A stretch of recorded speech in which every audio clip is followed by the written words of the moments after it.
So on May 3rd, 2002, I arrived at the ad agency where I worked as a copywriter and knew immediately that I was going to be fired. The pregnant 19-year-old receptionist cocked her head and indicated the woman at the end of the hall. I got the message. We'd had 5 rounds of layoffs already since the dot-com bust had begun. And normally the head office in Boston sent the director of HR, whom I had nicknamed the Angel of Death, because if you saw her in the morning, you knew you might not be there in the afternoon. But today must have been a banner occasion because they had sent her boss instead. I went upstairs and said to my art director partner, "Did you see who's downstairs today?" "Angel of Death," he said. I shook my head. "Archangel of Death." He whistled appreciatively and started packing his stuff. For my part, I took the apparition more or less in stride. I'd been working in advertising for 5 years and I was burnt out. My career hadn't turned out exactly the way I had hoped, which might not be surprising since the main reason I had gone into advertising in the first place was because I had always loved watching Bewitched as a kid. I had pictured a life full of zany adventures, big kitschy TV campaigns, free martini lunches, the occasional flash of witchcraft, but it hadn't been like that at all. The TV campaigns always went to people more senior than me. We never drank martinis until after 4 p.m., and instead of groovy witches, we had angels of death. By May 3rd, 2002, I'd watched 40 of my friends get canned, including the creative director who had originally hired me. The head office had replaced him with a jerk named Stu, who always wore boat shoes and a blue blazer with brass buttons. Stu liked to make men jump and women cry. I despised Stu, but what could I do? In 2002, there were no jobs for ad writers. Those of us who were lucky enough to have them had to cling to them by our fingernails.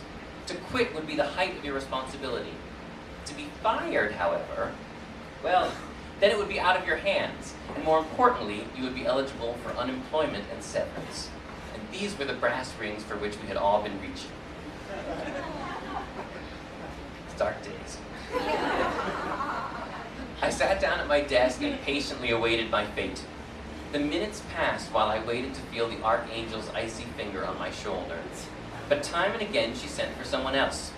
Eventually I couldn't delay my morning routine any longer. I fixed myself a big bowl of Cheerios, cut up a banana, and poured in the milk. No sooner had I taken my first bite, however, than I heard my name. "Kevin, could you come this way?" Now I had a decision to make. I could leave the cereal behind, sure to become hopelessly soggy, or I could bring it with me.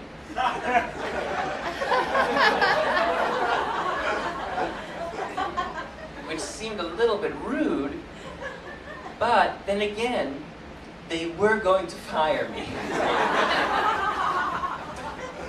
So I grabbed a bowl of cereal and made my way to the layoff room. Now technically, the layoff room was a conference room, but since we didn't have any clients, we only ever used it for layoffs. When I got there, the Archangel extended her hand to shake. "Hi, I'm Carol. I'm so sorry to be beating under these circumstances." Well, I completely understand. I shifted the bowl of cereal to my other hand so we could shake. And I'm sorry to be eating cereal at a time like this. But I recently started going to the gym, and my trainer said it was really important to eat breakfast, and so I've gotten in the habit every day when I get to work of pouring a big bowl of cereal, and I just poured the milk in, and I didn't want it to get soggy, you know?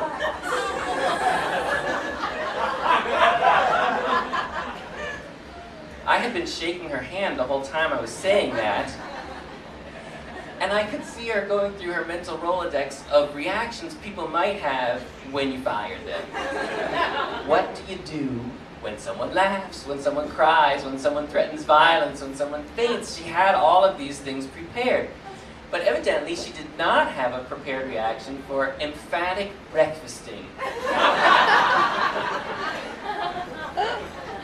So after a brief pause, she gripped my hand with a surge of compassion and said, "Whatever it takes."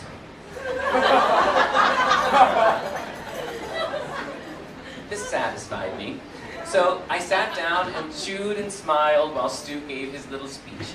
How it pained him deep into his soul to have to do this, or whatever it was he said. Keep in mind, This is a man who had prefaced a radio assignment for Bay Area Volkswagen dealers by explaining that he himself would never be caught dead in a Volkswagen.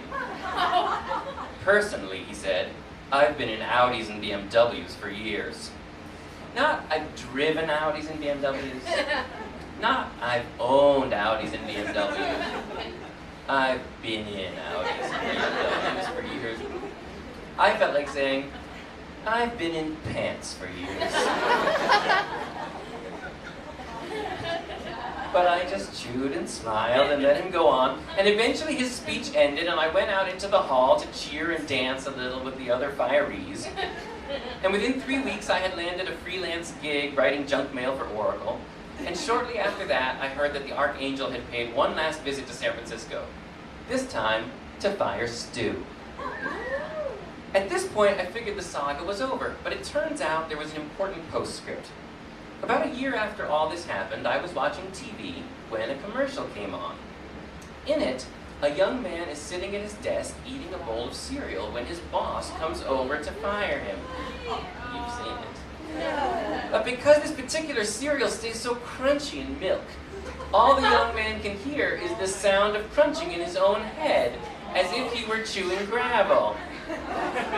So when the boss fires him, he just smiles and chews, oblivious.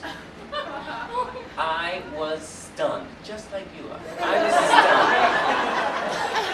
stunned. It seemed too uncanny to be a coincidence. After all, getting fired while eating cereal is a pretty specific turn of events. And I had written a long, humorous email describing everything that had happened and sent it to all my friends in advertising, who in turn had forwarded it to all their friends in advertising. And I knew it had been forwarded far and wide because I had received replies from people I never met before. So I called my original creative director and asked him if he thought it could be a coincidence. Absolutely not, he said. There are no original ideas in advertising. Somebody saw your idea and stole it. It's not an idea, I told him. That's my life. He laughed and said, does it make you angry? Are you crazy? I said. All I ever wanted out of advertising was to have a great big TV campaign, and now I've done it without even trying. It's just like something that would happen on Bewitched. On what? He said. But it didn't matter. I was thrilled. Over the next year and a half, Guy Who Gets Fired While Eating Cereal went on to have three more spots in the campaign, and they aired them a gazillion times. 5 years later, a Google search still gets 10,000 hits. Guy Who Gets Fired While Eating Cereal even has a Facebook fan page. All in all, it's been a dream come true. And it just goes to show, sometimes getting fired is the best thing that could possibly happen to you. And also, breakfast really is the most important meal of the day.